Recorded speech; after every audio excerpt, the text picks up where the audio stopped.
respuesta. ¿Cómo estás, Dani Márquez? Aquí en el tema incompleto por tercero. No, no.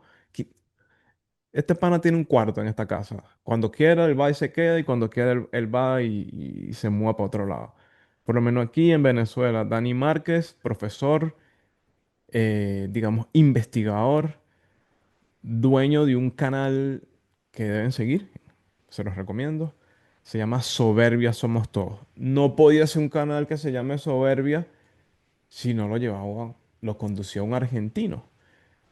Él no está en Buenos Aires. Yo conocí Buenos Aires. Debo regresar a Buenos Aires. Mi hermano está por allá. Pero él es un poquito más hacia el sur. Le comentaba que aquí está nevando. Queremos saber cómo está él. Y hoy queremos hablar sobre soberanía y soberbia. En tus pocas o en tus extensas palabras, hermano. Bienvenido de nuevo y gracias por tu tiempo. Ya sé, David querido, bueno, un saludo para todos, para los que están acá en el tema incompleto. Sí, creo que 4 o 5 veces, ya no importa. Al principio sí, pero después ya es como de la casa. Sí, yo estoy en la ciudad de Neuquén, es el norte de la Patagonia, es como la puerta de entrada a la parte de la Patagonia. Y bueno, no, acá no está nevando. Acá suele nevar, no mucho, pero puede llegar a nevar durante el año.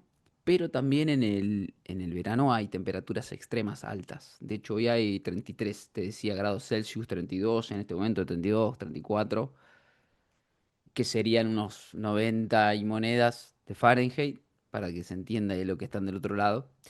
Lo cual es una temperatura elevada y mucha amplitud térmica, por lo cual, tomando introducción en esto que hablabas, esto de la alegría y la tristeza, ¿no? Porque si vamos a hablar de soberanía, tenemos que hablar de gente y de individuos.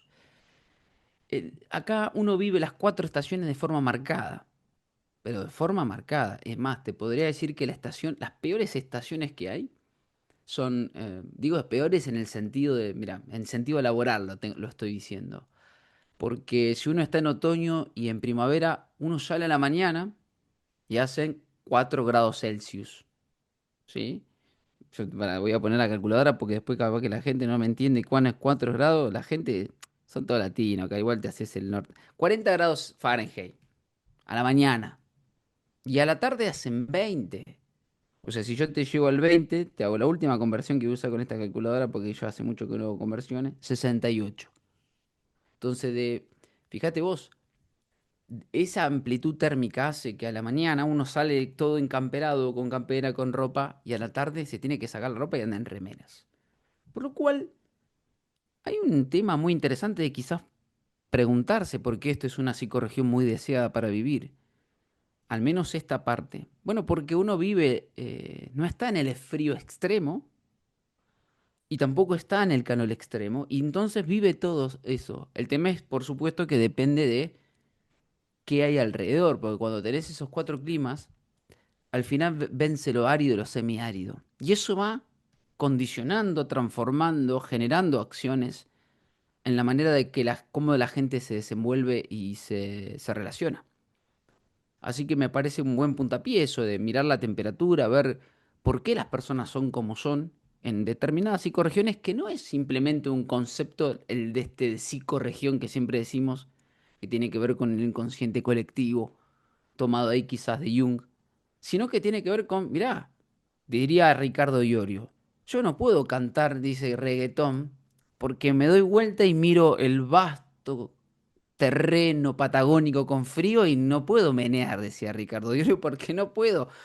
Esto lo dijiste vos hoy, está nevando acá y yo sufro porque no lo vivís. Por lo tanto, esa frialdad también de los sujetos que componen el lugar donde estás viviendo en este momento vos, hacen a qué tipo de soberanía pueden querer, pueden buscar, pueden anhelar. Porque esa frialdad, tomando el ejemplo, suponete hacia el norte, también después se aplica hacia los demás. A ver, te iba a dejar continuar porque sí, se trata de otro tema incompleto porque creo que como sujetos tendemos a repetir cosas y a dar por ciertas cosas que conocemos. Y sobre todo, por lo menos el que nace en el sitio en el que yo vivo y el que nace en el sitio de donde vengo, Y es que creemos que el mundo es solo eso. Por eso que el término psicorregión sí, te das cuenta que es algo que está aquí nada más porque cuando te trasladas, cuando te mueves, cuando hablas, cuando conoces, sabes que puedes pensar de otra manera, como aquel que dice, sé que no es algo que tú, un término en el que tú estás de acuerdo, que el ciudadano del mundo. Es el ciudadano del mundo un ser soberano. Interesante, porque esa, mira, a ver, no es porque no esté de acuerdo. Uno puede no estar de acuerdo y después puede decir que es verdadero la frase. El punto es si es posible ser ciudadano del mundo. Es como decir, ¿puedo nacer sin madre? Bueno, uno diría en una incubadora, en un futuro, en Matrix, ¿no? Pero esa incubadora es tu madre. Hay cuestiones que son Incluso, universales, que son arquetipos. Porque digo tu madre en el sentido de que te alimenta. ¿Viste? Cuando dice, no, no, pero yo nací solo. Porque nací, no sé, estoy dando un ejemplo como para que se entienda de quien alguien venga a refutar esta expresión de si uno tiene madre, tiene tierra. Entonces, ¿qué pasa? Hay individuos, hay sujetos que tienen la mayor capacidad de esa tierra, de ese arraigo. Ahí aparece el famoso destierro en determinados mitos donde el destierro era algo, de hecho está, fíjate, en muchas constituciones de nuestras naciones, como algo ya extremo, ¿eh? El destierro era cosa profunda. Entonces también tenemos que preguntarnos si eso siempre fue así y si la cuestión de lo que se llama turismo, una palabra muy interesante, siempre existió en realidad. ¿Existió siempre el turismo? ¿O es moderno entonces esa cuestión? Como para que a posterior, ¿se entiende? Porque una cosa es hacer turismo y otra cosa es ser nómade. Y eso impulsa a las personas a determinadas acciones y determinados encuentros donde nacen hijos en determinados lugares y uno es una integración de muchas, ¿no? Como no sé, un padre que es de Chile y una madre que es de, no sé, de Brasil y el niño nace en Portugal. Sí. Ahí hay una cuestión integrativa de elementos cuyos cuyas concepciones de Chile, Brasil y Portugal se van a integrar. O sea, vamos a decir, no quiero usar la palabra mezclar, perdón, voy a decir la palabra mezclar. Se van a mezclar y el desafío es integrarlos para el sujeto. ¿En qué sentido? Se va a ver atravesado por las culturas que atraviesan, que las desciende de los padres, y también por la propia, porque cuando él sale a la calle, ese niño nace en un mundo. Es esta la discusión eterna en cómo educar, cómo doctrinar, porque doctrinar lo haces indefectiblemente. Entonces yo doctrino de una manera y capaz que enseño a un niño de una manera donde sabe desenvolverse en el mundo que se encuentra. Y quizás a otro no, de una manera muy purista y no se prepara para ese mundo, no está preparado. Entonces muchas veces se anteponen las cosmovisiones de los padres por encima de lo que es real. Entonces terminan generando situaciones donde los niños se forman en un lugar que no existe, que no es verdadero. Eso es lo que hoy hablamos de las famosas generaciones de cristal, ¿no? Porque aparece una utopía acá de mucha gente castigada, vamos a hablar de generaciones de 50, 60 por ahí, castigadas por generaciones superiores e inferiores y el contexto, ¿no? Sobre todo en Hispanoamérica, por las famosas dictaduras que con el efecto, con el objetivo de evitar eso, de tratar de evitar que los hijos pasen eso, soltaron, vamos a decir, soltaron la presión sobre los hijos, no presionaron. Muy bien. Ahora, hay mucha gente que por esa utopía, como la década del 60, ¿no? De los famosos hippies, impriman sobre lo real como si nos preguntásemos, ¿y la maldad dejará de existir alguna vez? ¿A qué llamamos maldad, no? Entonces, si yo suponete, vamos a este ejemplo, que no va, que yo que soy capaz de que no exista la maldad, entonces voy a tomar decisiones y acciones, aunque después sepa que no lo encuentre, hacia un rumbo, voy a ir hacia una orientación, en una dirección. Y es más, voy a pensar que el mundo, en realidad, y te voy a dar este ejemplo, la gente se cansa de repetir, no puedo entender las guerras. Quizás lo que se está preguntando es porque su premisa está falsa, es decir, las guerras existen, No, porque el negocio, pero ya el negocio, si ponerle que fuera por un negocio, lo cual no digo que no sea cierto, ya marca una diferencia donde usted tiene un valor donde no piensa, no le entra en la cabeza cómo alguien puede hacer negocio con la muerte. Además de las funerarias, ¿no? Pero vamos a la muerte de la guerra. Como decía la canción de Hermética, al asesinato en masa los hombres lo llaman guerra. Muy bien, yo soy un hombre de la guerra, así que a mí me gusta eso. Vos lo sabés bien, David, y la gente que me conoce también, a mí me gusta el concepto. Ahora bien, esto, preguntarse por qué las guerras y no entiendo, lo hacen por negocio, ya marca un abismo de valores que usted no le entra a la cabeza porque no lo haría usted. Bueno, si hay alguien que lo hace, usted pregúntese, ¿dejará de hacerlo? ¿Y por qué siempre hace lo que hace? Y a partir de ahí, volviendo al tema, suponete que no fuera un negocio, que fueran las diferencias en serio, por ejemplo, religiosas, dogmáticas. Suponete que las guerras se produzcan por diferencia, incluso te podría decir de razas, palabra prohibida hoy. Suponete que eso sea cierto. ¿No es mejor preguntarse entonces, más que estar todo el día llorando sobre cómo es, sobre la leche derramada? Lloviendo Preguntarse, sobre mojado. claro, preguntarse, che, es que somos diferentes y tu error conceptual es que vos pensás que somos iguales por axioma y entonces después empieza a contradecirse eso con esto que sucede en lo real constantemente. Por ejemplo, hoy hay en Medio Oriente, por ejemplo, en Ucrania, por ejemplos, miles de ejemplos. Nosotros tenemos una herida abierta como argentinos ahí en las Malvinas. Entonces, el preguntarse constantemente y llorar sobre eso, creo que parte de una premisa de asumir de que no hay maldad y que todos tienden al bien. Y no es cierto eso, porque naturalmente, aunque usted no lo entienda, eso está ahí. Entonces, ¿cómo preparo a mi chico, mi niño, en forma soberana para que se desenvuelva en el mundo en el que vive?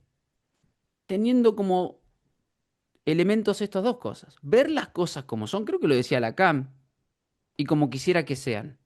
Son las dos simultáneas.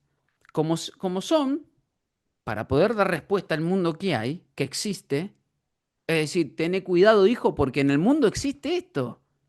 Los amigos de lo ajeno no dejarán de existir nunca. Usted si quiere vivir en el mundo de Narnia, diga que no, no, porque vamos a lograr algún día la pobreza cero, ya salta un político ahí, y el robo cero.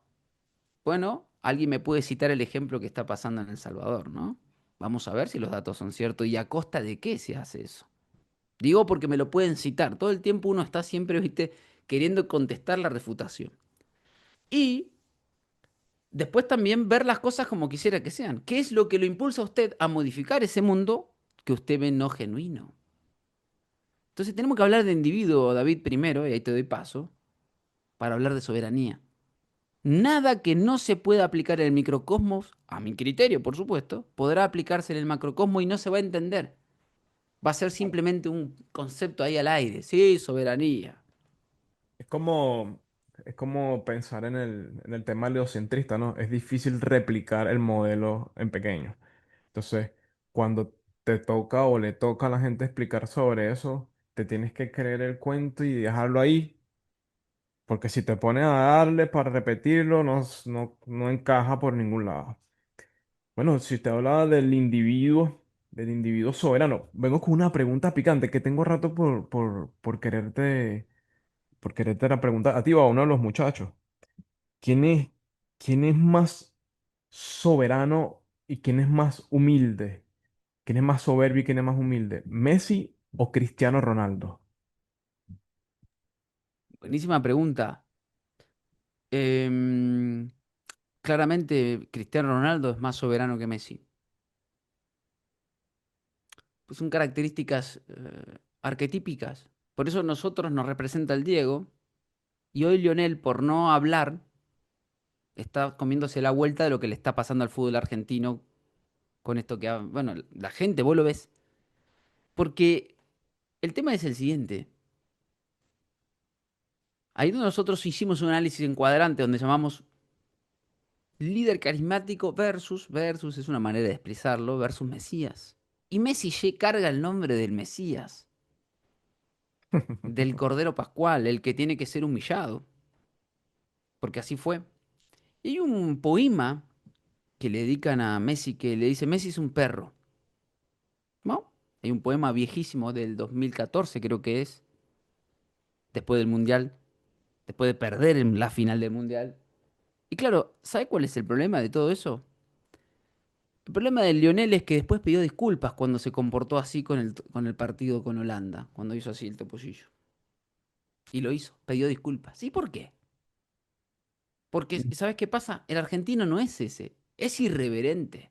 Entonces aparece un público hoy, mucho público, que déjame decirlo como argentino, muy hipócrita.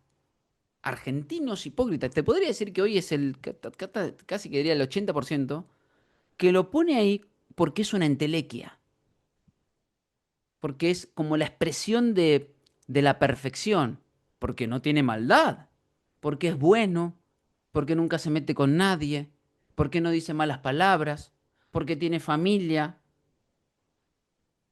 porque no es grosero, porque toda esa cosa que es las luces del mundo que él representa, a priori, vamos a ver si eso es cierto, podemos encontrar elementos que no, la gente proyecta eso, ¿ves? En un Mesías, el Cordero sin mancha, el perfecto. ¿Saben cuál es el problema del Mesías? Que tiene que ser sacrificado. Entonces, por un lado, vos tenés eso donde la gente vende un humo de lo que siempre son las apariencias, que es lo que no se hace responsable, y menos si somos argentinos, porque no hay ninguno que tiene la capacidad de arrojar la primera piedra. Y sin embargo, buscan que el perfecto, que el ser, viste, ay, él sí nos representa. Maradona no, por ejemplo. Y te voy a dar un ejemplo más cercano ahora a la gente lo entienda. Colapinto. En principio, mirá qué irreverente, un fenómeno. Después un boludo. Los argentinos tenemos esa expresión dual de ser el mejor del mundo a ser el más ignorado. Esa es la irreverencia. Para eso hay que estudiar su propio pueblo, hay que entendernos. Porque eso es también la arrogancia. Entonces, se juegan las dos cosas. Se juega la arrogancia, se juega la humillación. El problema para mí de Lionel es que es de cáncer. Digo, problema para un líder, porque no es líder nato. Y si él no hace un proceso de individuación, no creo que lo haya hecho en el fútbol. Yo creo que lo intentó hacer en ese partido con Holanda. Estoy hablando de un partido, pero después pidió disculpas. Entonces ahí cuando yo vi, dije, acá hay un individuo que se para de manos, pero que no, que lo empujan a que se pare de manos, no, que se pare de manos él, no que lo empujen como intentaron hacer en muchos mundiales, el del 2014, jugador con un montón de estrellas, donde se la daban a él, dale, hacenos campeón. En el 2022 no fue así. Es un jugador donde los demás querían que él salga campeón, no donde a él le decían hacenos campeón. Y esas son las historias de la vida. Entonces este muchacho particular, cuando hizo esa acción, donde mostró ser argentino, porque somos irreverentes, maleducados, atrevidos, parte de las luces y las sombras. La sombra es esta cuestión que vos citaste, ¿no? De la soberbia, que tiene su sombra en la arrogancia, pero su luz en la soberanía.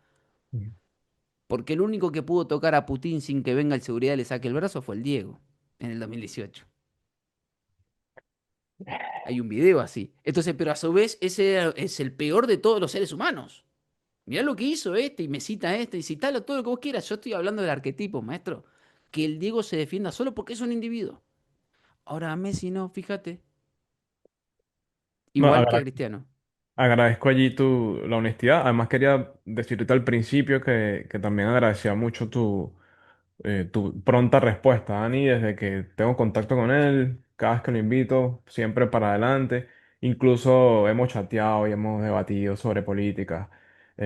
Ahí, como decimos nosotros, con la cara hacia el sol, sin tener problemas en que tenemos una posición que puede estar o no errada, pero es la mía, es la que siento, es la que quiero y es la que defiendo hoy, como defendí otra en otro momento. Acá en línea, no sé si quiere hablar. tengo desde Alemania alguien que quizás pueda hablarnos de eso de individuo. Y quería proponerte, Dani, si no tienes problemas, que hagamos este programa en dos partes, ya que quieres desarrollar eso, lo que es el individuo, que sé que nos va a tomar tiempo, y luego le damos con lo que es la soberanía. Mm. Ay, Déjame cerrar esto de Lionel, ajá. ya te de paso, y al muchacho no sé quién es, pero para que quede bien claro, porque si no va a quedar como que, vos odias. No, no, no. Zapatero es su zapato. Messi es el mejor de todos, pero no un líder carismático, sino que el carisma lo hace a través de jugar. Y cuando las papas queman, lo tienen que salir a defender, porque no es su característica principal. Es un Mesías. Y en cambio, vamos a la dualidad que vos me planteaste, que no es con Maradona, pero es que es parecido a Cristiano Ronaldo. Un individuo absoluto del otro lado, pero, pero, que muchas veces se le ve mucho la sombra que es la arrogancia. Entonces, ante esa dualidad fantasmagórica que produce el inconsciente colectivo y el inconsciente cósmico de la sociedad, quiere hundir a aquel que dice yo soy y levanta la cara y quiere elevar a aquel que se humilla, que se agacha. ¿Por qué? Porque no vaya a ser que se levante. ¿Qué tal si Messi un día dice una mala palabra? Ah, así era. Eso es la sombra del mundo y la luz del mundo. Y eso es el mito del Cristo, que es aquel que se dijo Dios a sí mismo delante de los fariseos. Porque para los fariseos en ese momento era uno más. Pero cuando se dice Dios a sí mismo, hijo de Dios, etcétera, etcétera, crucifíquenlo. Cuando dijo en principio y enseñó, era un maestro. Entonces, cuidado con aquel que osa de emerger mucho y lo hace de manera categórica y la gente lo adora, porque luego corre el riesgo de ser hundido hasta lo profundo, como el Cristo. Y sabes que en Venezuela en este momento, para hablar de algo que quizás esté entre medio, porque yo viviendo en los Estados Unidos, tú al sur, en la Argentina, en Venezuela allí hay una situación, o digamos, alguien propuso en estos días que se está desarrollando una discusión sobre qué era primero, si la soberanía popular o la soberanía territorial. ¿Tú quieres que hablemos de individuos? Eh, yo Yo te... lo que te... Sí, perdón que te interrumpa, David, pero para agregar eso que vos mencionaste ahí, te digo, así terminás de desarrollar la introducción, es nada que funcione, hay que aclarar. Vos podés aplicar algo en el macro, ¿eh? Y funciona afuera, pero después, tarde o temprano, se ven, como se dice, se le ven los trucos al mago. Vos podés aplicar algo en lo macro que no funciona, o que funciona un momento. Por ejemplo, ciertas doctrinas con principios y valores que no son propios. Doctrinas progresistas, por ejemplo, donde la gente por presión social en un momento las toma y se calla la boca. Pero después salta eso. Y te dice, ¿sabes qué? Y salta como salta, ¿no? Salta en un extremo, salta como un tigre enjaulado que se sale de la jaula y sale disparado. Porque eso, si no es genuino, si no es persuasivo, si no sale de las bases de la propia gente, y hay que ver qué es lo que puede salir de las bases, también hay que preguntarse si es posible eso, después eso se desarma, tarde o temprano se desarma, se diluye, Sí, como no estas tiene... ideologías de género, por ejemplo. Es decir, Correcto. se diluyen en qué sentido, como no fue tan genuino y de repente se les vio y actuaron en forma como aparato, hubo mucho dinero detrás. Después la gente dispara para el otro lado. Las famosas derechas, para decirlo así de alguna manera, en Hispanoamérica y en otros lugares del mundo. Entonces, cuando yo digo que no podemos hablar de la soberanía en una comunidad si no hay una soberanía del individuo, porque tarde o temprano, como decía Jung, el individuo no permite su anulación. En algún momento va a saltar. Hay muchos que se quedarán, pero alguno va a saltar y va a decir, viste, es el meme ese, donde hay un montón, un sujeto castigándolos y se para uno, se paran dos y después le sacuden al tipo. Llega un punto en que eso, ¿cuánto dura? ¿Cuánto? Esta es la famosa frase, no me acuerdo de quién es, capaz que me la puedes decir vos o tus compañeros. Esta de, se puede engañar a muchos, ¿se acuerdan? Ujú. Se Pero no puede ver se puede, la frase dice, no se puede engañar a todos todo el todo el tiempo. tiempo. Es un Claro. cacho, es un ratito, después está. Entonces, para que funcione, para que eso se sostenga, para que sea sostenible, la verdadera palabra, que la tenemos que volver a recuperar porque se la chorearon los muchachos, se la chorearon los de la agenda, tiene que funcionar en el micro y en el macro simultáneamente. Tu perspectiva, cómo se caracteriza? Cuáles son los ejemplos? Bueno, acabamos de hablar de uno, Cristiano Ronaldo. ¿Cuáles serían los mejores ejemplos para ti para hablar de soberanía, para hablar de soberano? Bueno, en principio eso que vos decís es natural que te enseñan la sociología, que es biológico, te lo decía hoy al principio de quién nace, o sea, nadie nace solo. Uno nace siempre en la primer secta. Yo he definido eso como la primer secta, que es la familia. Y se llama secta. A nadie le gusta eso, pero es una secta. Conceptualmente, a mí, ¿sabés, David? Y si no, la gente lo sabrá. Yo me dedico a analizar las palabras. Y la palabra secta es eso, un conjunto de personas jerarquizadas, con un lenguaje en común, con secretos y con determinados rituales. Eso es una secta. Y no, eso es la familia. Ahora bien, por eso digo que si eso no se aplica, ahí hay un tema que no es que, a ver, si uno toma a la familia como como ese organismo inicial, por eso ellos atacan sobre eso. Cuando digo ellos, hablo del sistema. Atacan sobre el organismo inicial, digamos, sobre el mínimo común que puede construir una comunidad en general. Uno tiene que mirar esos elementos. ¿Hay jerarquía? Hay jerarquía. Por lo tanto, ¿es posible que no haya jerarquía afuera? No es Sí, posible. claro, claro. ¿Hay un lenguaje en común en la familia? Hay un lenguaje en común. De hecho, hay principios y valores. Hay principios, hay valores y se entienden. Hay secretos también. Hay secretos. Loco, no, porque yo soy conspiranoico y todo se tiene que salir a la luz. Mire, usted no dice ni los secretos que hizo con su hermano cuando se peleó con su hermano y no le contaba a mamá porque le iban a cagar a bifes. Entonces, cuando yo digo eso, claro, vos decís, eso no le hace daño a nadie. No lo sé, pero usted tiene que extrapolarlo después al macrocosmos. Entonces, en ese mínimo común, también ahí empiezan a jugarse. Y la pregunta es, ¿hay individuos en la familia? Bueno, inicialmente no. Inicialmente no lo hay, porque uno es dependiente del mínimo hasta que toma conciencia un yo, bueno, y se mete la psicología, ¿no? Sí, es Uno verdad, es no hay. absolutamente hijo de su madre, dijo, como se dice el dicho, Exactamente. y de su padre.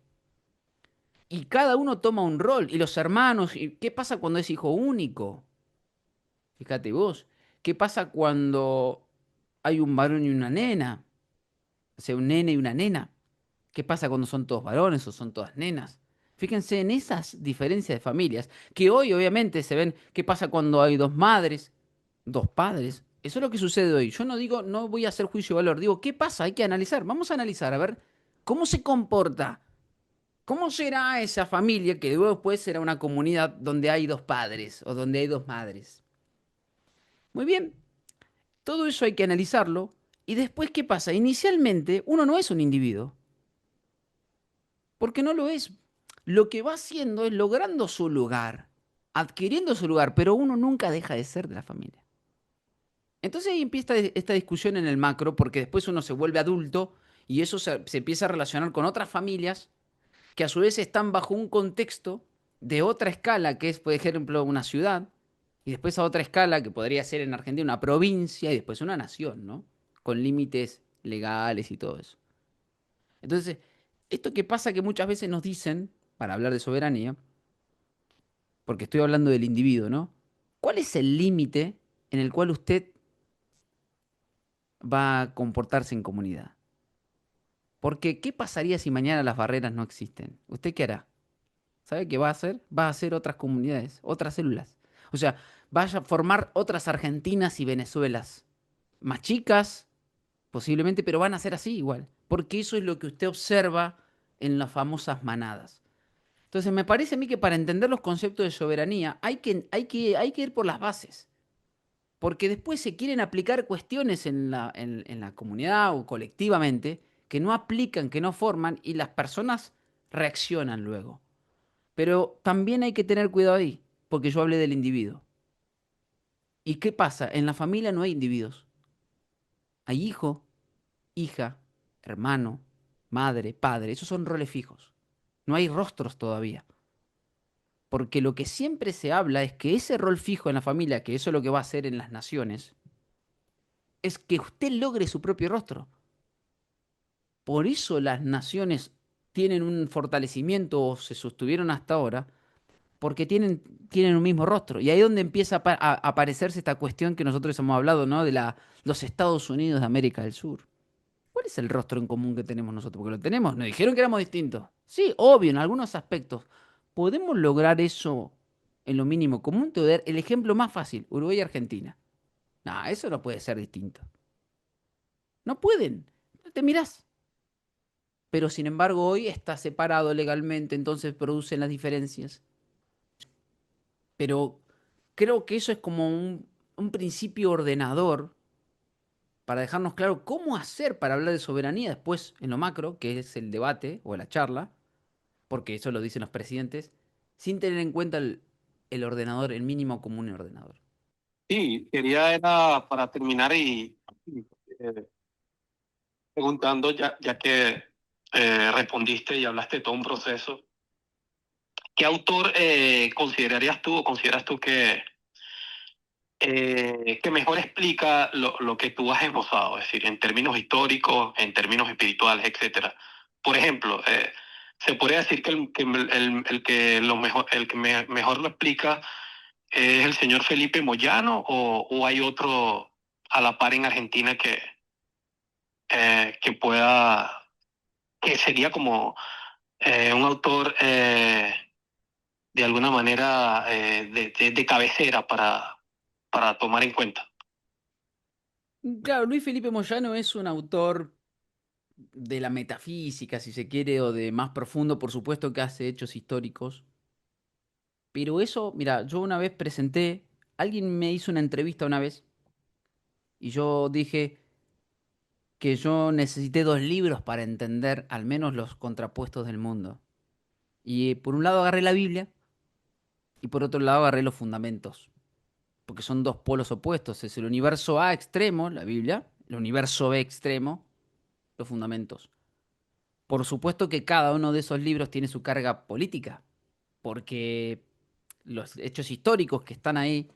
Entonces, no, porque el Mesías, el Cristo es judío, no, porque es de Beilajem, no, porque bla, bla, bla, bla, bla. Y de este otro lado también, no, porque ellos son los malos, yo soy el bueno, no, porque. Bueno, en esos 2 libros, a mi parecer, se encuentran los extremos. Si uno quiere entender primero a ver, el general Perón decía que la verdadera política era la geopolítica. Más bien, pero la geopolítica se rige por la metapolítica. Es decir, la cuestión de los dioses, los que rigen los arquetipos. Para mí, uno de los que explicó y que fue en contra siempre, mira, te doy de ejemplo, Ébola, Julius Ébola, cuando era el auge del fascismo, él escribió un libro para pegarle al fascismo. Cuando era el auge, escribió un libro para pegarle. ¿En qué sentido? Ver el contrapunto. A mi criterio, si querés entender la cuestión, esos 2 libros a mí me sirvieron para entender la parte metafísica y después uno toma postura. Toma una postura porque, en definitiva, hablábamos hoy al principio con David un poco de eso. Uno quiere entender cómo se comporta el otro, pero hasta a veces no sabe si es porque es así. Quiere entender a ver si la maldad o la bondad o el bienestar va a dejar de existir o si la división. Pero hay personas que necesitan, que actúan por traición y por cobardía. Los servicios de inteligencia son esos principios. El que no viene de frente es porque actúa por traición. Entonces, para entender todo esto, para mí basta con esos libros que vos dijiste, pero hay muchos. Hay un tal Miguel Serrano, de Chile, muy nazi, muy nazi. Nazi le decían los aliados a los nacionalsocialistas. Bueno, no me pasa, a mí no me molestan las palabras, yo me dedico a analizarlas. A mí no me molestan las palabras. Que digan lo que quieran, no dicen terraplanista, no me importa. Antisemita, no saben ni qué es Sem, ni quién es Sem, ni quién es Cam, ni quién es Jafet. El punto es si uno quiere comprender cómo es el mundo y hacia dónde se dirige para tomar determinadas acciones y entender, por ejemplo, que en Argentina todo esto tiene que ver con una defensa de territorio y que hubo intentos de integración de determinados pueblos. Por eso se hablaba de Argentina, el crisol de razas. Iba caminando por la avenida Corrientes y en una propia mesa tenía distintas culturas comiendo. ¿Por qué se hizo así? Y sin embargo, hay gente que naturalmente no lo quiere hacer por cosmovisión, por doctrina. Entonces, a partir de entender cómo se comportan por doctrina, uno va a poder entender después cómo actúan en el mundo. Y no exigir a alguien algo que no te puede dar. ¿Cómo le voy a exigir a alguien algo que no te puede dar? Si esas personas no se mezclan, no hay manera de que vos puedas trabajar con ellos. Tenés que ver qué hacer. Tenés que ver cómo hacer constantemente porque no quieren. Por X motivos, porque está en donde sea, en un arquetipo, porque está en las ideas, porque es la religión. Me parece que el análisis de que es porque son tontos y son religiosos, a esta altura de la cuestión del partido, es un análisis subestimado. Es subestimar la cuestión. Hablar de religión simplemente porque, pues son religiosos, son tontos, parece que es subestimar la cuestión hoy. Porque pasa mucho, yo veo muchos análisis geopolíticos, bueno, estos tontos están guerreando acá porque se pelean por... No, no, hay algo muy profundo. Y por supuesto que las masas van a tontas y a locas, pero hay gente que hace las cosas por algo, porque si no, no domina, no doma el universo. Entonces, en esos libros que vos me mencionaste, este es el autor y yo te mencioné a este otro, pero hay que entender la corriente nacionalista que también ha fracasado, producto de purismos. Ah, no, porque se juntó con aquel, porque el otro. Ahí hay una cuestión de aversión también de estos grupos que teniendo en cuenta cómo son las cosas de la historia, han entrado por líneas desde la materia y no han entendido lo sutil. En cambio, el otro sí entiende lo sutil porque piensa que la materia es secundaria. Te voy a dar un ejemplo para que se entienda por qué la cuestión de hoy. A la gente hoy, la gente no le está yendo bien en términos económicos en Argentina. Sin embargo, la cuestión moral es más fuerte. Sin embargo, con tal de que no vengan los otros, con tal de que no me corten la calle, con tal de... Es decir, la moral es superior a la economía. La economía es un papel secundario. Cualquier intelectual que no entienda eso, en un pueblo enojado, porque el pueblo es capaz justamente de autodestruirse con tal de saciar los elementos anímicos. Entonces hay cuestiones que están pasando hoy y tienen que ver con si Argentina puede seguir viva o no. Si Argentina puede seguir llamándose Argentina. Eh, entonces ahí esta corriente reaccionaria, porque se ve, se percibe, porque las instituciones ya son cáscaras hace mucho tiempo, no solo debe pasar en Venezuela también. Sí, claro. Entonces, como vos ves la cáscara, entonces ves que no hay contenido adentro, es solo un envase lo que está ahí, y que simplemente, en lugar de ser el envase sirve para conservar también, pero también sirve para retener. Bueno, y solo retiene. Es un elemento de retención, hoy no conserva. Hoy estas instituciones, las institutas de la cultura, los hospitales, las escuelas, la policía, el Poder Judicial, la Cámara de Diputados, o sea, esas institutas son elementos que contienen nada más hasta que se rompa una grieta y se desborde. Porque ya no conserva como lo que debe ser es un frasco para conservar. Ya simplemente contiene los elementos que hay adentro que están en ebullición. Entonces ahí creo que hay oportunidad. No sé, me desvié del tema, pero creo que hay una oportunidad, porque para poder construir la nueva cosmovisión, tiene que el viejo mundo fallecer. Y es esta disputa de qué nuevo orden mundial queremos. Ah, no, ¿cómo vas a decir, Dani Mar, que vos sos un conspiranoico, terraplanista, anti no sé cuánto, vas a decir nuevo orden mundial? Lo tengo que decir porque el orden naturalmente tiene que estar. Hoy hablábamos de eso al principio. Si la familia es el sustrato mínimo de una cosmovisión comunitaria, y esa tiene jerarquía, entonces tiene que haber jerarquía en el exterior. El tema es cuál. Y hoy, y hace mucho tiempo, no es genuina. no es genuina.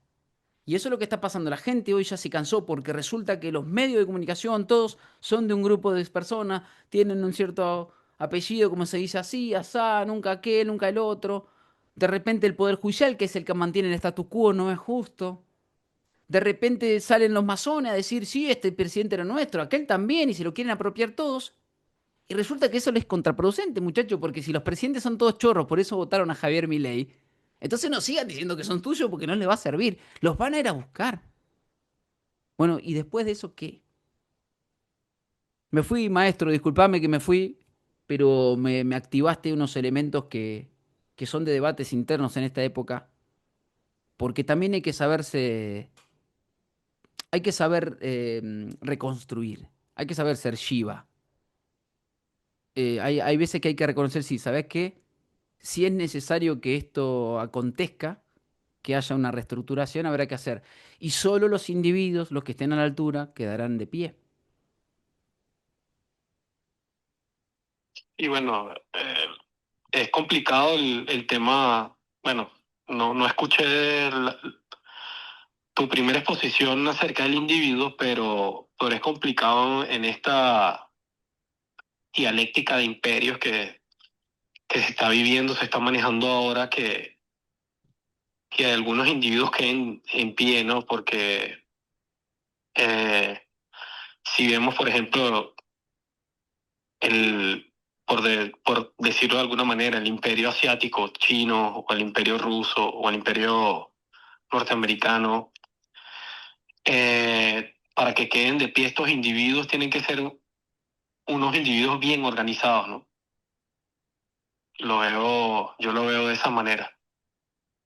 Y, y respecto a lo que estabas comentando, te hice la pregunta porque me lleva obviamente a otra pregunta acerca, ya que mencionaste la parte argentina, el movimiento nacionalista, las familias patricias y todo esto, pero toca el tema del territorio y creo que el territorio es algo especial, ¿no? Por supuesto. Que al parecer, parecía que fuera así, por todo lo que sucedió en Argentina, que el territorio argentino es algo, Apetecible. por supuesto, único, en el sentido, me imagino que ustedes de la visión terraplanista lo ven obviamente de una manera diferente, específica, que no lo ven otras personas, que no lo ven de manera general y común las personas. Y es que es la salida que tiene la Argentina hacia la parte, digamos, casi intransitable, ¿no? La parte prohibida que no puede transitar cualquier persona al sur de la Patagonia, ¿no? Y eso me llama la atención porque cuando uno ve las investigaciones que ha llevado a cabo, por ejemplo, este autor que es argentino y se ha vuelto un poco famoso, renombrado, se llama Abel Basti, y uno trata de relacionar esa llegada de los alemanes después de la Segunda Guerra Mundial a la Argentina a través de los submarinos y justamente a la zona que tú mencionaste, que creo que es donde tú vives, y luego en Bariloche, etcétera, uno dice, bueno, este territorio tiene algo especial, ¿no? Eh, Cuando hablamos de este territorio especial, obviamente, si te lo pregunto a ti, me vas a dar una respuesta que otros considerarán como ridícula. Bueno, como un terraplanista le podemos prestar atención a lo que dice, pero que, pero igual te la voy a hacer. Es decir, ¿qué tiene de especial Argentina que sacando obviamente los recursos que también Venezuela los puede tener, las tierras raras, etcétera, que a la Argentina le sobra, Venezuela también las tiene. No sé en este momento quién tiene más, quién tiene menos, etcétera. Lo que sí sabemos es que China es la que ahora mismo es la que está manejando la mayor cantidad de tierras raras comprando, vendiendo, etcétera, ¿no? Pero sacando el tema económico de las tierras raras y esa, esa cuestión de la salida hacia la Argentina, hacia el sur, hacia ese territorio intransitable, eh, ¿tú podrías de alguna manera desarrollar un poco eso? Eh, ¿Por qué es importante ese territorio allí, hacia el sur, te quiero decir, ¿no? No sé si me entiendes Sí, con la pregunta. sí, sí, te entiendo perfectamente. De hecho, la versión materialista te diría que es por los recursos, por el agua. Ajá, La versión metafísica te diría, al menos yo, es que acá salió el gen argentum, ok. argen, el argen. Y cuando digo argentum no es el argentino, ¿eh?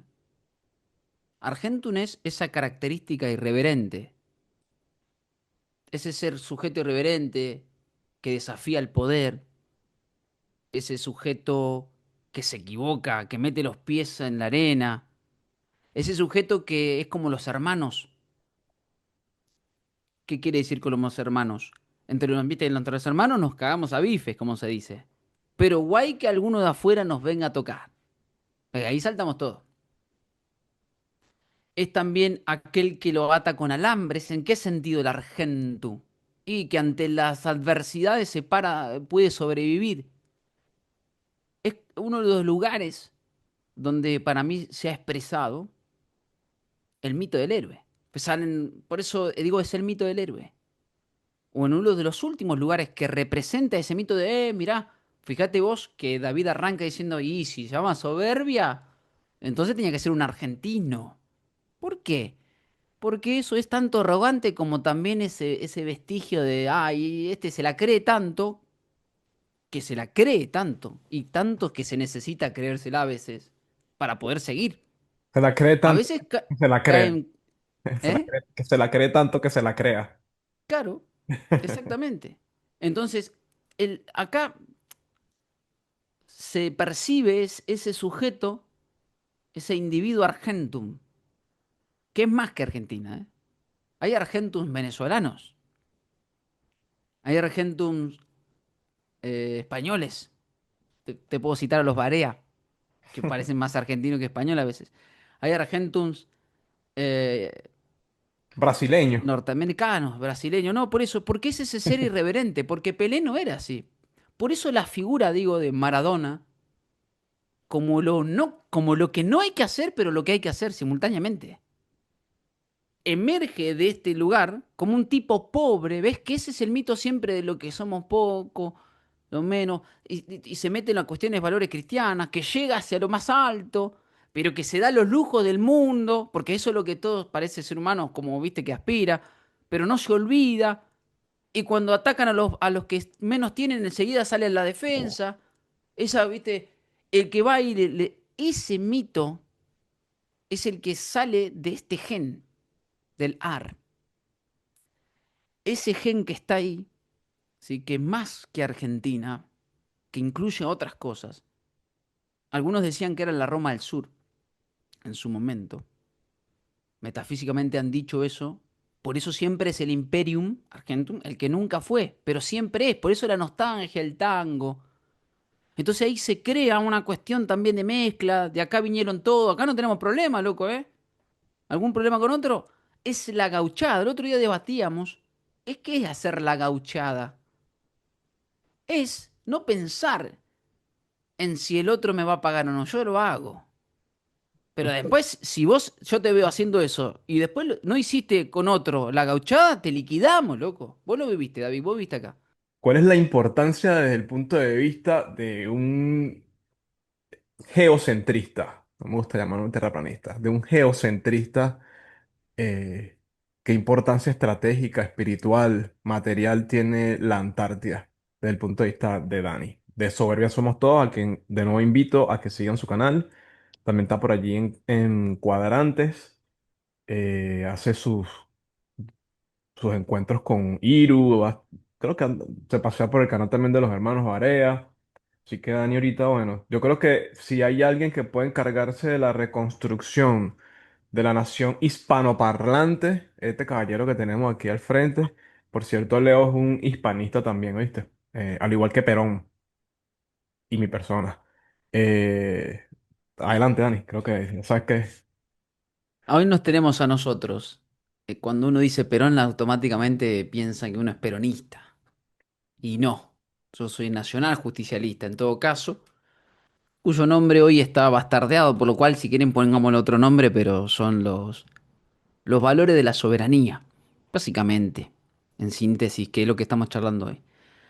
Bueno, ante la pregunta es muy... A ver, en términos políticos es el acceso a los recursos del agua dulce más importantes del sistema, pero como cuestionador de la cosmovisión, ahí hay una cuestión que se mete. Vamos, pero vamos a desarrollar un poco, porque se decía esto de que Argentina trajo los nazis, qué sé yo. Pero pará, hay tres países: Rusia, Estados Unidos y Argentina. Siempre la Argentina en el medio, ¿no? Ujú. Porque los rusos también y los yanquis también y nadie quiere contar esa historia. Sobre todo los muchachos de una ala, de ninguna de las dos alas, porque para un lado se fueron los muchachos del lado comunista y se fueron para el lado del otro supuesto capitalista, ¿no? Porque después el muro de Berlín, mucho después que se cae. Digo, pues se van al lado de los soviéticos y se van al lado de los capitalistas. Y se lo llevan a argentinos, ¿ves? Como tercera posición una vez más. Muy bien. Entonces, en principio eso. A ver, Antártida significa lo que está opuesto al Ártico. Y el Ártico está asociado a la cuestión de la Osa Mayor, ¿no?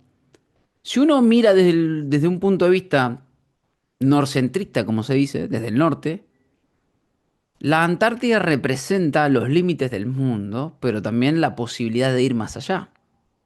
Entonces eso es un desafío. Y eso es algo biológico, podríamos arrancar por ahí. Cuando, esto lo ha explicado el doctor Mate de manera muy simple, cuando uno tiene un bicho, supongo una hormiga, y la coloca dentro de un recipiente y la tapa, todo bicho, todo toda hormiga, lo primero que va a hacer es intentar reconocer dónde está el borde, dónde está el límite. Luego que reconoce todo el borde, supónganse de un frasco, que lo pone boca abajo, recién ahí se queda tranquila y ve qué hace. Si se muere, si tiene aire, lo que sea, no importa. Eso nos pasa a nosotros cuando, por ejemplo, se corta la luz. Y lo primero que tenemos que hacer es buscar un referente. Tocamos la pared, a ver si no vamos a chocar con algo. Fíjate que enseguida van las manos para tocar un referente, necesitar saber dónde estamos, el borde. Eso es una importancia absolutamente biológica. Y la Antártida, bajo el modelo de la cosmovisión terraplanista, si se quiere, o geocentrista, como quieran llamarlo, es el borde. Por lo tanto, hay una importancia biológica en principio, de recursos otra, pero también la biológica no tiene que ver simplemente con saber dónde estoy. Bueno, me quedo tranquilo, sino con el desafío de ver qué hay y puedo ir más allá y es todo el tiempo esta cuestión inspiradora del navegante, del que busca más allá de sus límites. ¿Por qué? Y porque si ahí se mete los mitos de la tierra hueca y todo aquello, que tiene que ver con una tierra esférica, por supuesto, no lo niego, y con esas expediciones del almirante Byrd, donde dijo que se preparó para ir un par de días y no sé cuánto estuvo, y se volvió rápido, pero dijo que ahí había recursos de no sé cuánto, y esas nadie se acuerda. En esas expediciones de prepararse con un arsenal gigante y volver a la semana, a las 2 semanas. Entonces ahí hay una cuestión estratégica de recursos y después cualquiera que cuestione desde el punto de vista de la cosmovisión tiene que saber que la Tierra es un organismo vivo. Por lo tanto, la Antártida también representa bajo la tesis del Lole la antigua Atlántida. Y coincido con el Lole. Porque está el Atlántico al lado. Lo que pasa es que, ¿cuál es la manera de ocultar la Atlántida en el mito, en esa verdad metafísica? Le pones otro nombre. Le pusieron América, América del Sur. Entonces fíjate vos cómo quizás en realidad el mundo vino desde la Antártida. La vida. y fue hacia los continentes. Esa es otra versión de la historia. Donde acá estaba la Atlántida hundida, entre comillas, bajo el mito, pero el océano está al lado. Nosotros nos lindamos con el océano Atlántico. Pero la Atlántica no está en ningún lado. ¿Dónde está el terreno? Que se hundió en el medio del océano. ¿O era que era este territorio que, visto desde el norte, era desconocido? Y por allá venían las civilizaciones. Entonces ahí se vuelve a aprender ese mito de ¿a dónde van los muchachos? ¿Por qué vinieron acá a hacer qué metafísicamente? Pero no solo los muchachos del 33, es decir, los nacionalsocialistas, con su regame metafísico, sino que desde el Papa, desde cualquier presidente, apenas asume a alguien, o desde Obama hasta Trump, cualquiera que asume, cualquiera que es una figura pública, política superior, va y viaja a la Antártida. Por lo cual ahí insisto, quien diga eso, esta conversación no es para esa gente, ¿no? Quien diga que eso es una gilada, nosotros hablamos de una importancia muy fuerte metafísicamente ahí. Como el punto opuesto al centro, donde está el límite, donde están los recursos, pero donde quizás vino la vida. Pero no te la van a contar nunca así. Porque no sabemos qué es esa. Para entender lo que estoy diciendo, hay que entender el estrecho de Bering. ¿Qué distancia hay entre Estados Unidos y Rusia, de verdad? A ver, Leo. Aló. Casi ninguna. Disculpa que tenía el micrófono apagado para no interrumpir con algún ruido. Casi ninguna distancia.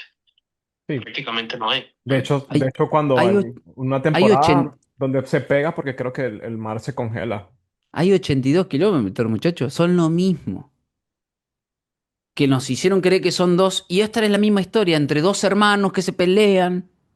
Los rusos, Caín y los Abel. yanquis. ¿Eh? Caín y Abel. Exactamente. Si hay 82 kilómetros entre ellos, no nos mientan más. Lo que pasa es que te cortan el mapa Mercator ahí. Y entonces vos lo ves como que uno está acá y el otro está del otro lado. No, papá, hay 82 kilómetros nada más de distancia. O sea, lo que en millas son 51. 51 millas nada más hay entre Estados Unidos y Rusia. Y por ahí pasaban. Tiene mucho sentido. Entonces, la Antártida representa todo eso. Y Argentina es uno de los territorios físicos más cercanos a ese territorio. Porque uno puede ir por Australia, pero está más lejos, tiene que hacer una trayectoria más larga, no entra rápidamente al territorio. Y encima hay una imagen, bueno, ni hablar por África, ¿no? Hay una imagen que dibuja a la Antártida como un espejo con la Argentina, como la punta argentina. No sé si alguna vez la miraron. Cuando uno ve la punta de la Antártida que se va conectando con la punta argentina, es como si tuviera en espejo, como en espejo de revolución, como si estuviera así. Y eso, bueno, el ateo materialista no lo entiende, ¿no? Pero nosotros decimos, ahí hay algo. Porque ahí hay algo que refleja, parece que fuera un espejo de lo que es. Quizás del otro lado está el otro territorio. No lo sé, son especulaciones. Lo que sí es que no somos nosotros quien tiene que contestar por qué los presidentes, las figuras públicas, los famosos, los tipos metafísicos, es decir, el Papa y todo eso viajan a la Antártida como un hecho a qué. Si yo no necesito viajar a ese lugar para decir sí, hay que cuidar el clima. No, muchachos. Y hay unos muchachos que vinieron para acá. Y no solo digo esto por los del 33, porque también el almirante Vir en el 36 viajó para acá. ¿Con qué objetivo? Entonces ahí hay una cuestión de investigación del origen de la especie humana también, vista desde el sur, no vista desde el norte como se mira incluso desde la astrología. Entonces, para mirar del sur tenés que pararte en el sur. Desde el sur hacia el norte a ver cómo es, como decía el señor Ricardo Jona, me cago de risa, pero es verdad. Si el Si el norte. norte fuera el sur, yo hice un directo que se llamó Si el norte fuera el sur, porque la realidad es que el sur, ¿sí? El sur en sí, como polo, llamado polo sur en realidad, fíjense que es un polo y todo polo es un espacio de atracción. El tema es que es más amplio, no es un centro. Ese es el tema.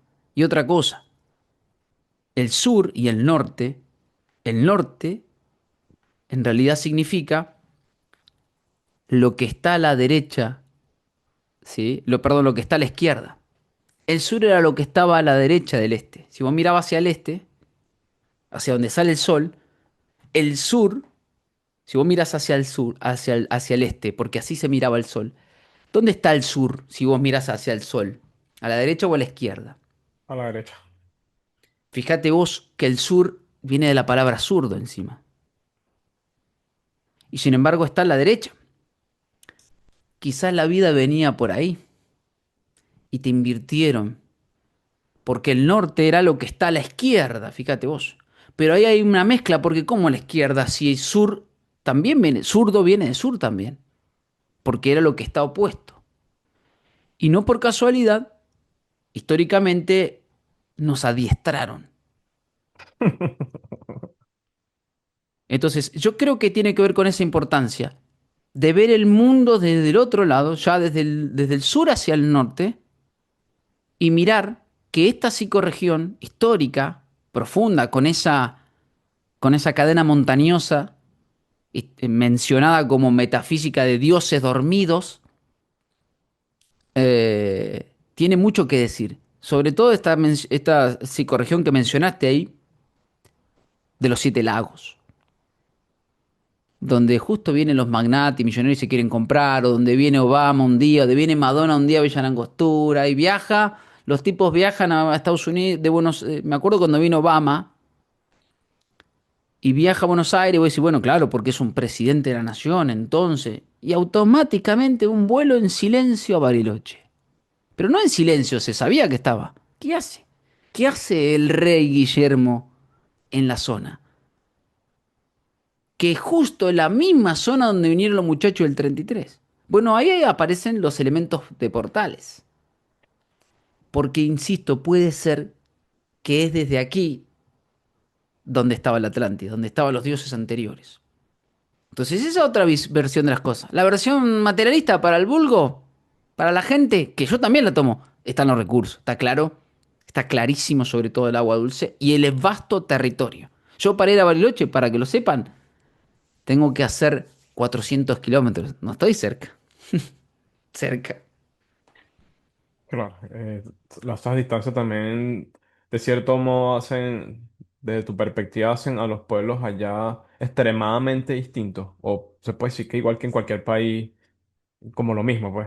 No es igual un maracucho que un oriental en Venezuela, no son lo mismo. No es lo mismo no es lo mismo ni siquiera un maracucho de un andino que están al lado. No es lo mismo los estudiantes de Mérida que el Caracas Fútbol Club. Claro, entonces, para simplificarlo, la Antártida tiene una importancia de recursos absoluta, conectada directamente. ¿Y por qué? Porque esto es una cuestión mercantil. ¿Quién es el territorio que automáticamente llega más rápido a la Antártida? Argentina. Y Chile, parte de Chile. Territorio físico, donde uno hace pie, por una cuestión mercantil. Sí, estoy hablando de la parte materialista. Es más rápido. ¿Cómo trasladas los recursos rápido? Lo que vos saques, lo que sea. Lo que vos quieras. O al revés, traslades los recursos. Porque es Correcto. una cuestión física, los barcos, etcétera, ¿sí? Ujú. Claro.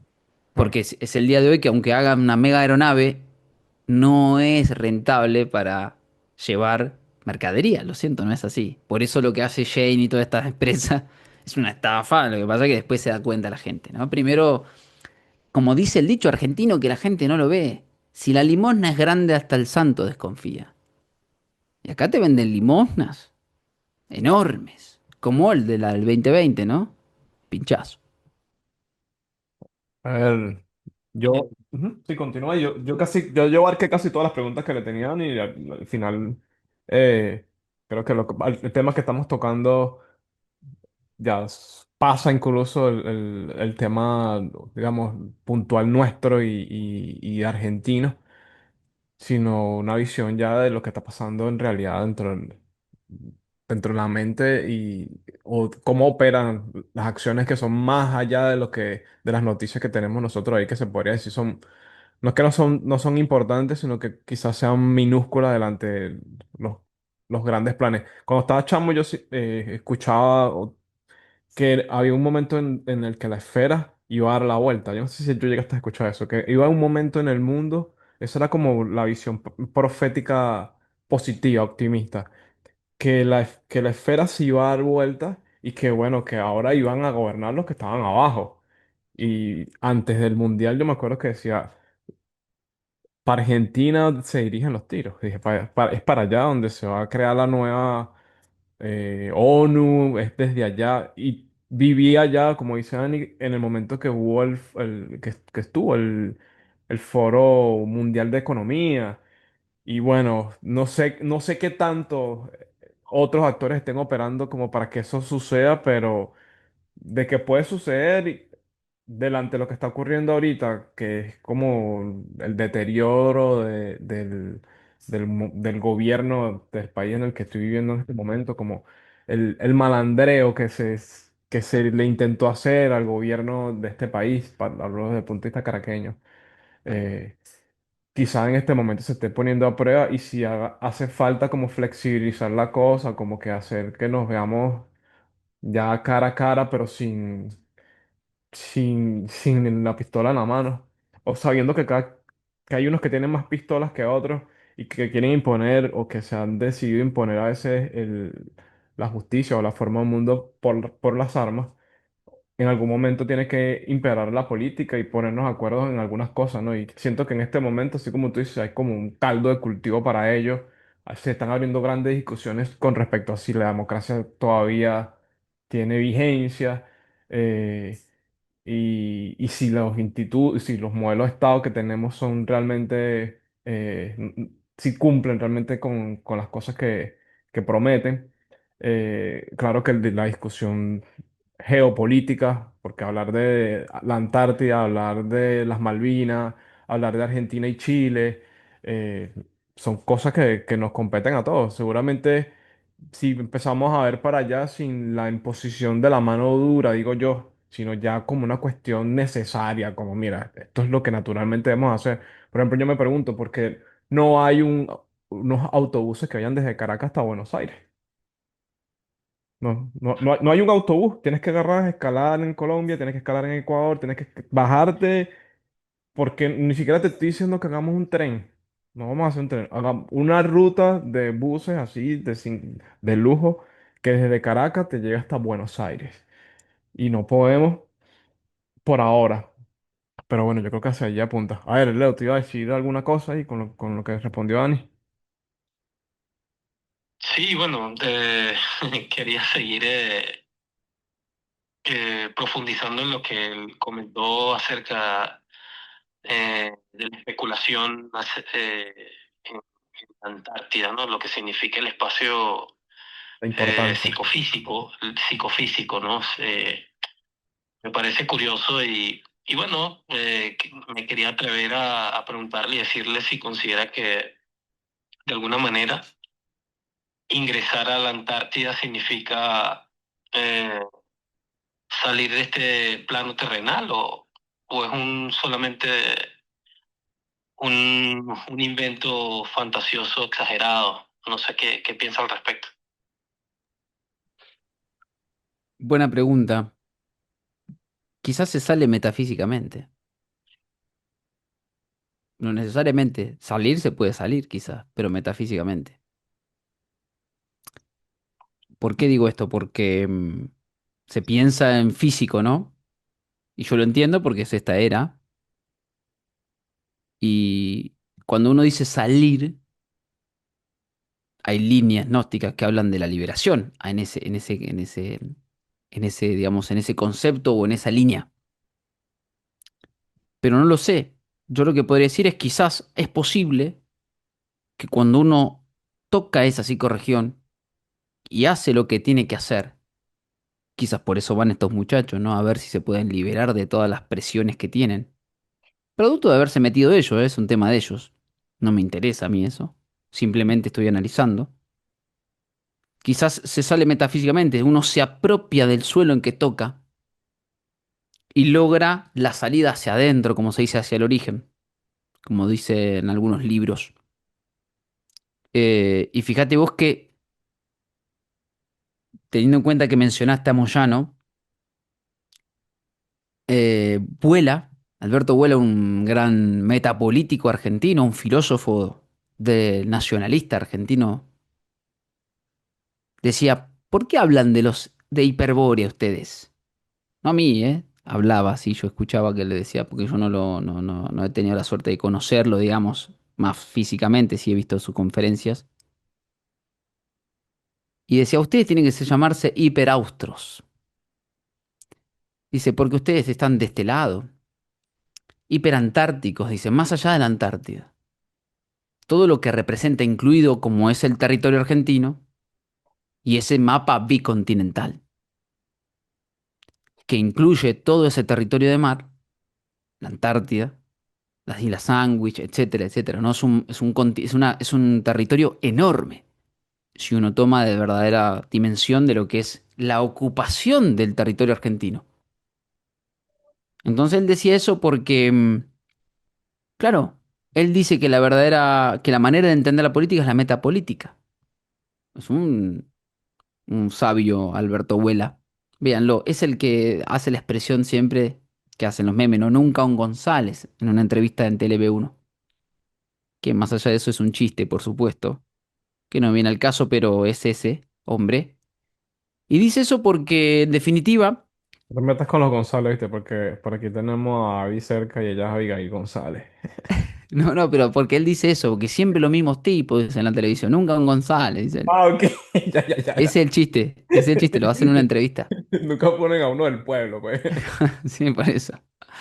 Bueno, y entonces creo que es momento, y el desafío nuestro es empezar a mirar justamente desde el sur, para apropiarnos nosotros, y empezar a mirar acá. ¿Qué es lo que hay acá? ¿Cuál es nuestra historia verdadera? Porque nosotros hemos sido colonizados, si se quiere, verdaderamente, con una mente eh, universalista católica, por supuesto, pero un suelo pagano. Un suelo pagano y unas ideas cristianas. Más las ideas cristianas te las tenés que apropiar. ¿En qué sentido? En los valores. En una sociedad está claro que el que mata, etcétera, etcétera, etcétera. El que roba. Bueno, en ese sentido. Entonces, es momento de empezar a apropiarse de la psicorregión de verdad y empezar a analizar el mundo desde el sur hacia el norte y recuperar posiblemente la potencia que nosotros tenemos como sur, porque en realidad la idea tendría que haber sido Estados Unidos de América del Sur, como están los muchachos del norte, ¿no? Y en ese sentido, mirar nuestro suelo, sacarle las cáscaras que ha puesto incluso los jesuitas, las vírgenes que han puesto, que yo no estoy cuestionando eso, ¿eh? Digo que han tapado cuestiones, y esas son unas grandes investigaciones que están haciendo muchos compañeros, uno en particular, se lo he mencionado, es el Lole, donde ahí, una vez que sacás ese velo, te preguntas, ¿qué están tapando? ¿Qué quieren tapar? ¿Qué había debajo de este suelo? ¿Era esta la Antártida? Yo he estado en lugares, digo, era esta la Atlántida, yo he estado en lugares donde ves, y los ha pasado a ustedes seguramente en otros, donde uno sube una montaña y encuentra elementos de mar. Bien, dicho eso, entonces, recuperar esa potencia para ahora ordenar, para que ahora sea de otra manera, como decía el mito, el de la nueva guardia. Y por eso, necesariamente, este sistema que está cayendo, que está destrozándose a sí mismo, porque como todo tiene un límite, porque las cosas no se hacen para siempre, no se hacen en el infinito, se hacen para la eternidad. Si lo haces en el infinito, corres el riesgo de pensar que tiene que durar para siempre. No, lo tenés que hacer para lo eterno. Por eso después te quejas. Cuando vos haces las cosas para la eternidad, basta un instante para eso. No basta una cantidad de cronos, sino es un kairos. Por lo tanto, cuando eso deja de estar, no te quejas. En cambio, este sistema se está quejando porque hizo las cosas para el cronos. Porque son los hijos de Cronos, son los adoradores de Cronos. Entonces se está quejando, está tirando los últimos manotazos de ahogado. Porque no va más, porque no se soporta. Desde todo aspecto. Porque el cuestionamiento de los vanguardistas, de los que están por encima, de los que no conocen al pueblo, de los académicos, Yo hice la palabra académico, analicé esa palabra, significa lejos del pueblo. Acadé, lejos, demos, pueblo. Entonces, toda esta cuestión que armaron se les está viniendo en contra. Entonces, son los últimos manotazos de un sistema donde, por supuesto, ellos van a ir a poner a sus agentes que van a decir que son nosotros. Porque nosotros hicimos mucho para que esto se vea, se vea al rey desnudo. Pero lo que hay que estar atento y hay que armar los anticuerpos correspondientes para que ellos no pongan a sus agentes diciendo que somos nosotros, que son nosotros. Ese es el desafío, porque la oportunidad está. ¿Y qué pasa? Obviamente, te lo dice un argentino que es más nostálgico, hijo de un porteño, porque mi vieja es de acá, pero mi viejo era un porteño, por eso hablo como porteño a veces. Esa nostalgia del recuerdo, del de siempre, y entonces, viste, el cambalache, y ahí que siempre lo que pudo haber sido. Bueno, es momento de entender eso, porque es un recuerdo del origen, pero traerlo al presente. Ese es nuestro desafío hoy, porque ya no da más esto. Está claro que no da más. Y estos son los últimos vestigios, ¿eh? Donde aparecen sujetos que aparentemente vienen a hacer lo nuevo, pero que su cosmovisión no es porque yo no quiera, es que no funciona, es que no cala en esta sociedad, es que nosotros no le cobramos no te cobro por darte la mano y levantarte del piso. No tenemos esa visión, no vamos a tener nunca esa visión, aunque hayan intentado hacerlo todo el tiempo. Tarde o temprano se da vuelta eso. Entonces es el desafío, porque eso, en ese momento, es en el momento en que uno tiene que estar atento para tomar, apropiarse de este vestigio, de este cansancio y direccionarlo, orientarlo, siempre y cuando nosotros estemos orientados. Como decía recién el compañero acá, para que se pueda orientar, tiene que haber un grupo al menos de personas orientadas y que sepan amar, nada más. All we need is love, dice por ahí Cancerbero, y seguramente por ahí va a cerrar este episodio donde hemos hablado de todo desde la soberanía, aunque nunca caímos en las definiciones y los conceptos que me hubiese gustado que Dani los desarrollara o lo desarrollará en algún momento. Si no, pueden ir a su canal, quiero invitarlos. Soberbio somos todos por YouTube, por ahí también creo que tienen su cuenta en Instagram. O también cuando se reúne con otros muchachos que han estado también por acá, Rafa, que es un colega sociólogo que trabaja la sociología mitológica. Ese es el profesor que quisiera que lleváramos una vez para la Universidad Central de Venezuela para que hable de la importancia del mito sobre el pensamiento y la acción y el motivo del hombre. También está el doctor Mate, que toca los temas asociados a la salud. Creo que no tiene un canal, pero siempre anda con ellos y también pueden escucharlo. Bueno, el pana también Ariano. Iru Landucci, que es el que se ha puesto se puso la 10 y anda por ahí como Fernando Magallanes, donde lo paren a hablar de estos temas que para muchos puede ser fastidioso. Mira, no, aquí estos chamos andan queriendo llamar la atención. Yo pienso que si uno quisiera llamar la atención, buscar unas maneras donde la gente no te agarrara, y me perdonen la palabra, tanta rechera. ¿No? Yo tengo amigos que, por yo decir estas cosas, dicen, no, vale, tú estás loco, fuera de aquí, como que uno tuviera lepra. También por ahí, bueno, gracias a Leo que siempre andamos conversando sobre distintos temas. Este último año hemos abordado más estos temas conspiranoicos, Dani. Creo que ha sido una cosa que antes estábamos más hablando sobre, eh, digamos, política, lo que es sistema, vamos a hablar de sistemas políticos comparados, bueno, estas religiones, y las tocamos por encimita, pero la cosa es que ahorita como que no se nos está dando tiempo para estar pendiente de cosas que no importan, de esas cosas, de esas cáscaras de las que tú hablas. Creo que hay unas cosas que se sienten y ya, son definitivas, pues no necesitan explicación. Leo, si quieres cerrar con algún comentario, despidiéndote como quieras, hermano, para que dejemos a Dani ya que tiene aquí 2 horas con nosotros. Y bueno, muchas gracias, Dani, por tu participación, tus aportes y los comentarios que siempre uno disfruta este tipo de conversaciones diferentes, fuera de lo común. y bueno, espero seguir conociendo más aún las, las conversaciones y las investigaciones que llevan a cabo con tu equipo, con LOL, etcétera. Creo que es algo que merece ser escuchado y bueno, a David, gracias también por incluirme aquí en participar con ustedes. Y un gusto y un saludo. Le salió una Ariana. Yo el Leo no le aviso. Yo lo llamo, entonces, "Chan, pero tú no me avisas". Hermano.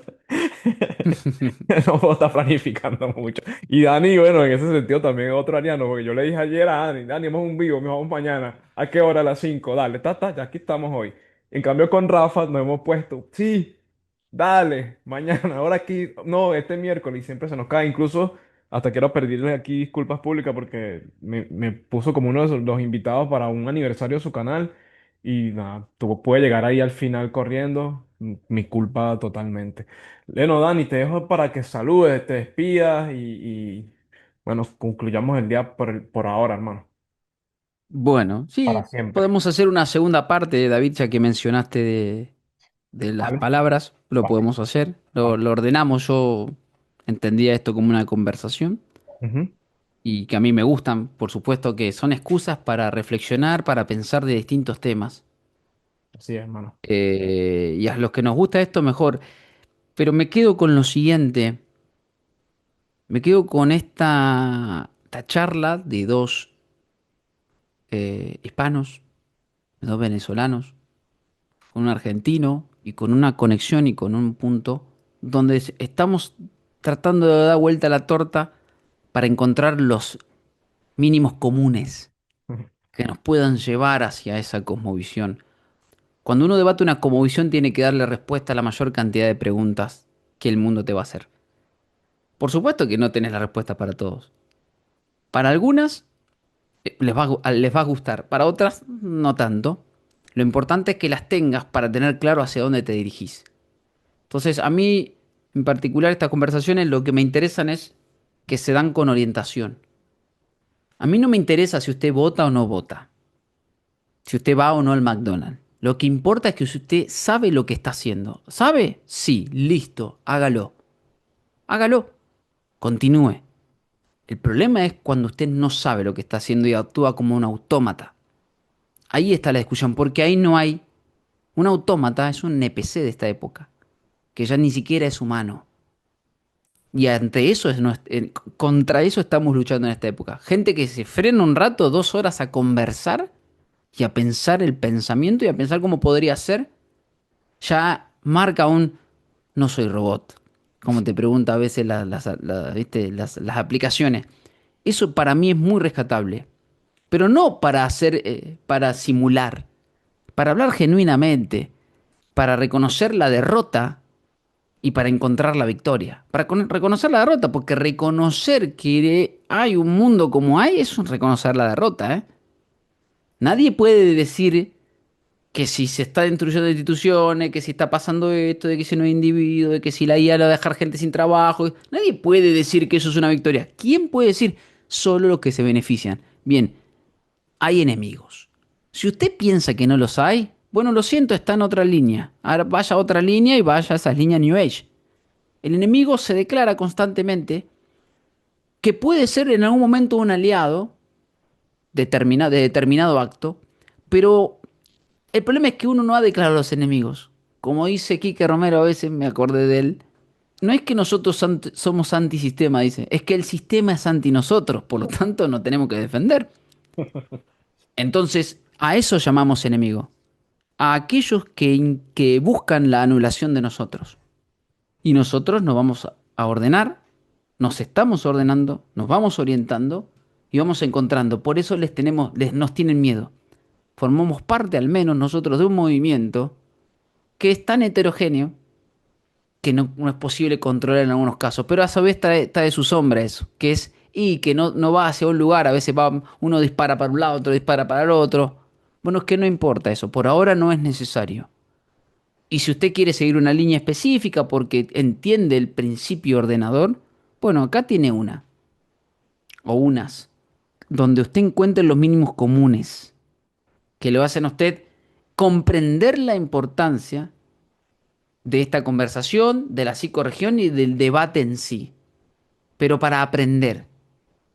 Porque uno aprende cuando habla y cuando escucha, pero también cuando se expresa, a ver si lo dice bien, a ver si tiene claro ante una pregunta, que les agradezco, muchachos. Porque cuando alguien recibe una pregunta, no es lo mismo exponer que recibir preguntas. Porque el ejercicio está ahí en, che, loco, sé, ¿lo tengo claro o no lo tengo claro? Y está buenísimo eso, porque entre nosotros nos vamos a dar cuenta si tenemos claras las cosas o no. O si tenemos que ir y modificar alguna cuestión. Que de eso se trata, uno no es el mismo. Así que les agradezco mucho, muchachos, un placer. Y nos vemos en el próximo tema incompleto, por supuesto. Producción general, David Guzmán. No olvides compartir y comentar si te gusta o si te encanta.